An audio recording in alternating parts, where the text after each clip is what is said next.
बिस्मिल्लाहिर्रहमानिर्रहीम।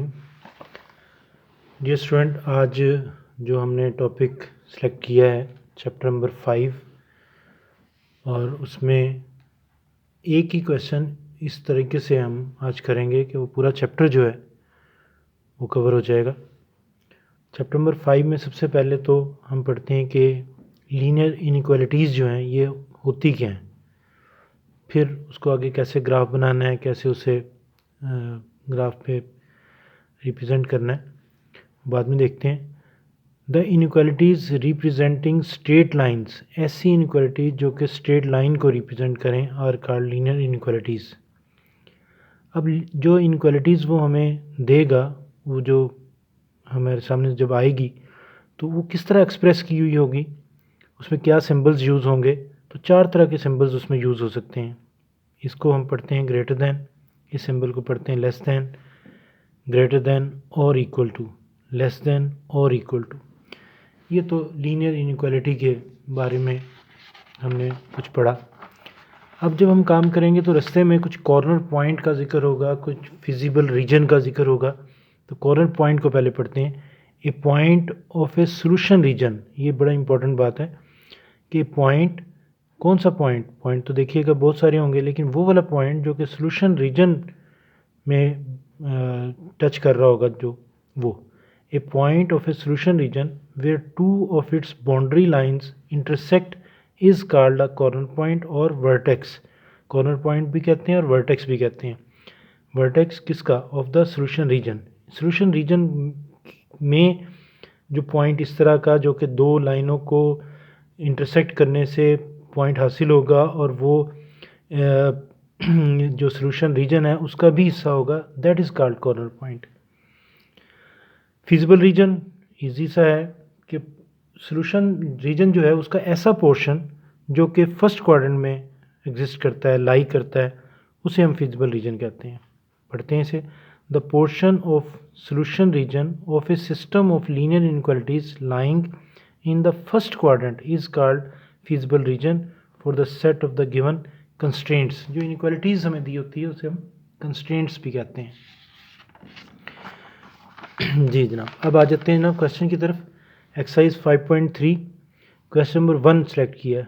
कहते हैं जी मैक्सिमाइज दिस फंक्शन, एक फंक्शन दिया हुआ है, इसको एक ऐसा पॉइंट हमने मालूम करना है जो इस फंक्शन को मैक्सिमम वैल्यू देगा, जिस पर ये फंक्शन उस पॉइंट पर मैक्सिमम वैल्यू देगा, वो पॉइंट हमने तलाश करना है। अब रह गया कि ना वो पॉइंट कैसे आएगा, किस फिजिबल रीजन में से हासिल होगा। तो आगे कह रहे सब्जेक्ट टू द कंस्ट्रेंट्स 1 2 3 4, ये 4 उसने हमें इनइक्वालिटीज़ जो हैं वो दे रखी हैं। तो इनमें से एक एक को सिलेक्ट करते हैं और उसके रीजन को डिस्कस करते हैं कि उसका रीजन जो है वो किस तरफ को है, कितना है, रीजन के राइट पे है, लेफ़्ट पे है, अबव है, बिलो है।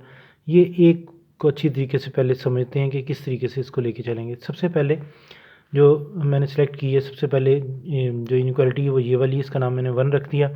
फिर मैंने क्या किया कि इसको इक्वेशन की फॉर्म में लिखा, यानी कि इस निशान को बीच में से निकाल दिया। वैसे तो इसको हम कहते हैं कि ये इसकी एसोसिएटेड इक्वेशन है, अगर लिखना चाहें तो लिख भी सकते हैं। खैर यहाँ पे हमने इक्वलिटी यूज़ करके एक इक्वेशन डिज़ाइन कर ली, इसका नाम 2 रख दिया। अब 2 के ज़रिए ही हमने सारा काम करना। सबसे पहले इसमें x is equal to 0 put किया। 0 पुट करने से सिंप्लीफाई किया, y की कोई वैल्यू आ गई। सिंप्लीफिकेशन है, कैलकुलेशन ईजी सी है। तो यहाँ से y की वैल्यू 4 आ गई। अब x पहले लिखते हैं हमेशा पॉइंट बनाते वक्त, बाद में y। 0,4 0,4 is the point on 2। जो 2 इक्वेशन हमने बनाई हुई है उस पर एक पॉइंट हमने हासिल कर लिया। अब दूसरा पॉइंट भी हासिल करना है, उसके लिए हमने y is equal to 0 put किया 2 में, ये सिंप्लीफिकेशन की, वहाँ से x की वैल्यू आ गई। पहले x लिखना है, फिर y लिखना है। x -8 है, y क्या है 0। इस तरह एक अनदर पॉइंट आ गया उस इक्वेशन 2 पर। अब हमने क्या करना है कि इसको यहाँ पे छोड़ देना है और जो दूसरी इक्वेशन है उसको हमने सेलेक्ट करना है। लेकिन उससे पहले हम क्या करेंगे, हम जज करेंगे हर क्वेश्चन में इस तरह। अब दूसरी इक्वेशन लेने से पहले हम जज करेंगे कि जो रीजन है वो अब इन दोनों पॉइंट को जो भी हमने लिए हैं, इसको ग्राफ में जब लिखेंगे और फिर उन्हें ज्वाइन करके लाइन आ जाएगी, तो उस लाइन के किस तरफ वाला हिस्सा जो है वो हमारा रीजन में शामिल है और किस तरफ वाला रीजन में शामिल नहीं, वो ये पॉइंट हमें बताएगा ओरिजिन। अगर देखें x0 और y0 कहाँ पे होते हैं, ओरिजिन पे। तो इसको हम पुट करेंगे किस में, असल इक्वेशन में। असल इक्वेशन थी 2 y minus x less than equal to 8, उसमें एक्स और वाई की जगह पे वैल्यूज़ पुट कर दी, सिंप्लीफाई किए ये आगे। अब ये क्या लिखा हुआ है, 0 लेस देन और इक्वल टू 8, लाजमत है 0 जो है वो लेस होता है 8 से, तो इसका मतलब है ये जो बात आई है ये ट्रू है। ट्रू का मतलब ये है कि hence solution region of one lies on that side where origin lies. Important, very important बात ये वाली, कि इससे हमें क्या जज होगा, अगर तो यहाँ पे ट्रू आ गया तो इसका मतलब है कि सोल्यूशन रीजन जो है वो उस तरफ होगा, उस तरफ लाई करेगा जिस तरफ ओरिजिन जो है वो लाई करता है। अभी ग्राफ में इसको देखते हैं कि किस तरीके से इसको हम आगे करेंगे। खैर जनाब, दूसरी इक्वेशन सेलेक्ट की, उसका नंबर 3 रखा, वहाँ से इनइक्वालिटी सेलेक्ट की, उसका नाम 3 रखा, वहाँ से इक्वेशन डिज़ाइन की, उसी तरीके से एक्स इक्वल टू 0 पुट किया, वाई की वैल्यू आ गई, एक पॉइंट आ गया, फिर वाई 0 पुट किया, एक्स की वैल्यू आ गई, एक और पॉइंट आ गया, इस तरह 2 पॉइंट आ गए।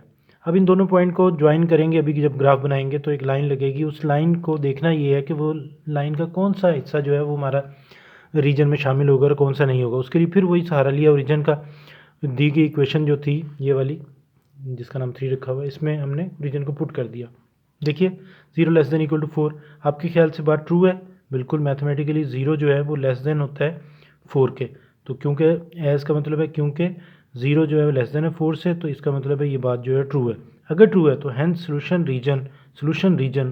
रीजन ऑफ 3, इस 3 नंबर इक्वेशन का जो सोल्यूशन रीजन है वो लाई करेगा उसी तरफ जिस तरफ जो है वो ओरिजिन है। ये ज़हन में रखिएगा, बड़ी इंपॉर्टेंट बात है, क्योंकि इसी से हमने हमारा जो है वो सोल्यूशन रीजन सही बनेगा। इसके बाद 2 इक्वेशन और आ गई जनाब।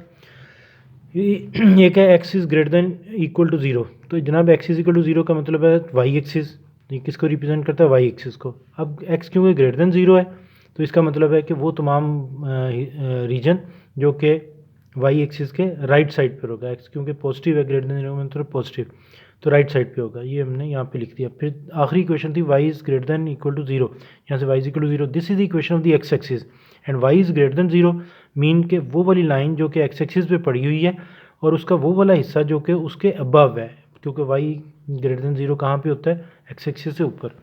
इस तरह ये सारी चीज़ें हमने यहाँ पे जो मैंने बोली हैं वो मैंने लिख दी। अब हम क्या करेंगे, वो जो चारों इनइक्वालिटीज़ हैं उनसे जो इक्वेशन हमने बनाई थी, ये देखिए पहली इक्वेशन, दूसरी इक्वेशन, ये तीसरी और ये चौथी, इन चारों इक्वेशंस की हमने लाइन जो है वो ड्रा कर ली। अब ये लाइन कैसे लगी है, जो 2 पॉइंट हमने तलाश किए थे वो ये नज़र आ रहे हैं, इनको ज्वाइन किया तो ये लाइन लग गई। फिर जो 2 पॉइंट तलाश किए थे इसके लिए ग्रीन वाली जो कलर में इक्वेशन लिखी हुई है, 2 पॉइंट ये लगाए, उनको ज्वाइन कर दिया, ये लाइन आ गई।